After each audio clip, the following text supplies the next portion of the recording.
What a game. Manchester United 4, Liverpool 3. We'll be giving you 5 things we learned from the game. As always, as we do, don't forget to leave a like, comment and subscribe for the win over Liverpool. They are rivals. We know how much we hate them, and it's a great result for us to get the win. Like the goal, it's absolute limbs, great by Ahmad. And these are 5 things we learned, so let's get into it. Number 1, MAINOO is generational. I think today, not even today, the game against Liverpool, he showed his quality once again. Some of the pirouettes he would come out with, the shimmies, the quality, like just consistently are being our best performer, and he's a contender for Player of the Year. That the performance, as I said, he consistently put them in, was absolutely amazing. The desire, the determination, and just the aura that he has is absolutely amazing. Is a dream to watch him, I would say. At 18 years of age, he's a player who Manchester United have heavily relied on. Imagine if Kobbie Mainoo wasn't in the Manchester United team, where would we be at? We'd probably be struggling. That's what I can say. He's been our best player by far this season, and continue to grow and continue to develop. And for me, he's been like just unbelievable.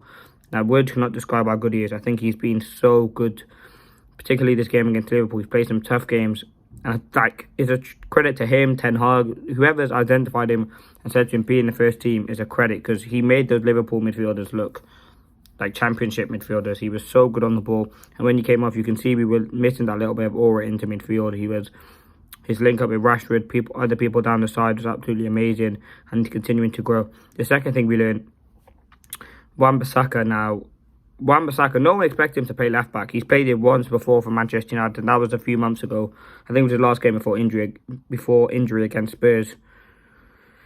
That he can certainly play there. I mean, you look at Wan-Bissaka. You say he's someone who's not the best attackingly, okay defensively. For me, he was brilliant today. Locked off Salah, didn't really give him too much leg room. Constantly making interceptions, driving up the pitch, some of his skills, ability. And he understands the game really, really well.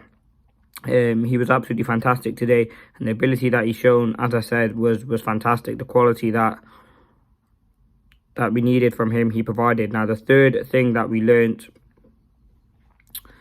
is future for some players may be like the career of Manchester United may not be over for some players. I'm talking about Antony and McTominay. Now, I think Antony, yes, I said he should go, but if he's putting in performances like that, he can certainly stay. I mean, he scored a goal in the 87th minute, converted to left back, had a really, really impactful play on us, and he was absolutely brilliant in the game. I think people were very disappointed when he came on. They were saying, "Why are you bringing on Antony for Højlund? Why is Antony coming on? He should be sold." And wow, he was unreal today compared to all his other performances, and he's continuing to develop at Manchester United. The quality certainly is missing, but he's continuing to improve. He's got 2 goals in the FA Cup this season, which is not what you want to see.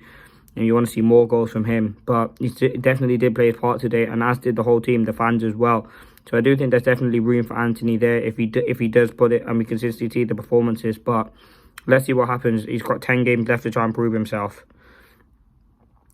The other one, McTominay, now scored the goal to start off the game and did look really, really good for us this game. I think the quality, as I said, with McTominay is certainly there in the attacking aspects. If he can do it defensively, then we don't know. I mean, he stayed close to MAINOO today, which was something that we wanted to see. Normally, there's huge gaps in the midfield, and I think he stayed really compactful with MAINOO today. And that's something we want to see. We can't afford to have McTominay wandering off, because he will just wander into certain positions and will cause us lots of issues. So I think McTominay today did put in a decent performance. He did okay. Was physical in the box, won a few good headers against Van Dijk from corners as well.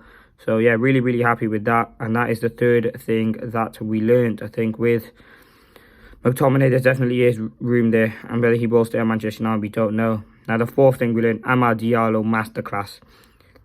He's had a few cameos recently, and we've been begging for Erik Ten Hag to start him. And when he came on the pitch today, he had that feeling that he was going to score. He was shimmying around the pitch. He was winning the ball back. He was helping out defensively. And with Amad Diallo, we haven't seen enough of him this season. We've seen glimpses. We know what he can do. And for me, he should be getting more chances. You need the best players. When you've got Sancho out on loan, you're losing a player there. You've got Ahmad, Rashford, Garnacho, Antony. They're all relatively young. Rashford's probably the oldest, but Højlund as well. You've got relatively young players. He's been playing in the bench for a lot of the season as well. So when you look at Amad Diallo, the fact that he got his chance today, it was amazing. Like, it was so good. I'm really happy for him. He got his goal as well, which he deserved. And look at the goal. It was a great goal. He kind of won the ball back at the counter. His understanding big on Nacho. The touch looked like, the ball looked like he was going to be behind him. He kept it on. And what a great finish. And it is testament to him. He scored some big goals. I remember when he scored his first goal against AC Milan. With a great ball by Bruno, dinked it over with his head against Donnarumma. So, listen, Ahmad, the ceiling's there. He can be a world-class potential if he continues to work hard. And we just got to play him. We've got to see him in games. I think we've got to continue to show what we're made of. And certainly Ahmad's got to do that if he wants to have a career at Manchester United. And yeah, it was absolutely top tier to see some of the players on the pitch today and what they did. And I'm really, really happy with the performance with Ahmad that he put in, the quality, the passion, just everything with Ahmad's game today. He's such a niche player on the ball. He's very skillful, quality, and just good on the ball. As I said, can manoeuvre really, really well. So really happy with Ahmad's performance today and has looked really, really good for us this season. Then we need to see a bit more cameos of him because he certainly will add a lot of quality to our squad, in my opinion. Now, the fifth and final thing, we don't know. We didn't learn. We know we're going to Wembley. Another chance for Erik ten Hag. We've got Coventry away. Coventry at Wembley in the draw is another opportunity to get revenge on City, another team that we hate, and get them out of the draw. We've done it one team with Liverpool. With us going to Coventry, it gives us that opportunity and a bit of leeway to get the draw. One of Manchester City and Chelsea will be going out. So there's a glimmer there that we can win this trophy, and it'd be massively important for Erik ten Hag. I think, we went Carabao Cup? No, we went Carabao Cup final. This is our fourth time at Wembley under Erik ten Hag. So the fact that he's been really bad, the fact that he's took us to two finals, he took us to Wembley quite a lot of times, and we're going to cheer him on, and we're going to be there to support Erik ten Hag. Whether you're at the game, watching it live, is a huge, huge game. That game against Coventry, and it's going to be important. But we learned that we're going to Wembley, and let's bring it on. That's what I say. I think the most important thing, we learned a lot of things from today. I mean, we could do probably 10 things that we learned. You look at some of the player performances, what we learned. We can learn Bruno can play centre-back, which was a bit outrageous. But look, we did absolutely great today against Liverpool. No one expected us to win. We were the underdogs going into the game. We proved everyone wrong, and we showed what a top-quality team we are. Now, I just want to talk about one thing. Andre Onana today, please give him his flowers. He conceded 3 goals, yes, but he was amazing today. Kept us in the game numerous of times, and he did have us that quality. Another thing I wanted to discuss, I've already discussed Wan-Bissaka. It's going to be Dalot. Didn't look like it wasn't his best performance today, but he was still really, really good and a key player for us in the attack. So yeah, listen, these are the 5 things we learned. It's a really, really important time for Erik ten Hag. He's got to get the players around him. We did concede a lot of goals. We did go 2-0 down. No, we went 1-0 up. Liverpool scored 2. We went 2-2. Then it went 3-2, 3-3, and then 4-3. So we won the game in true Manchester United style today, and it was a really, really positive thing to see, and I'm really, really happy with that we've put in. Certain players have got to get their dues that they deserve.